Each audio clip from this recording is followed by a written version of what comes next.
Ti da dobiješ Rakca u 1-1, nema šanse. Barem ja nisam mogao, ni da ga odbrani. Jarića isto. Ja igram protiv Rakca odbranu, Jarić navija za mene, znaš kako. Me to ono gledam, što ovaj navija tako za mene? Znaš, posle ja povezujem. Posle razmišljam, ćemo mi dobiti neke karte za ovo prvenstvo. Kad ja već vidim da neću tu biti, dobili stvarno karata, nikad više podelio sam karata i posle prodavali tamo Slovenci. To je nekako išlo tako i kako je. Šako taj meni posle sledeće godine nešto pričao kao da je trebalo da bude ovako i onako, ali na kraju ipak kao ajde, otrezniće se valjda.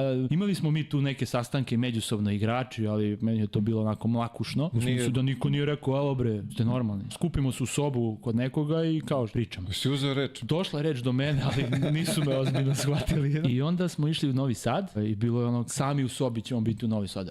Sjajno, sami u sobi. Znaš, kao bolje da ne budemo u Beogradu, da se izolujemo pa da kao budemo u Novom Sadu. Tamo nema kafana. Ja na tim žurkama prvi put vidim neke voditeljke, manekenke. Zato što klinac, ovako gledamo, vidio si je samo na TV-u. Sad ona sređena dolazi na tu žurku. Neke manekenke, ona pevačice.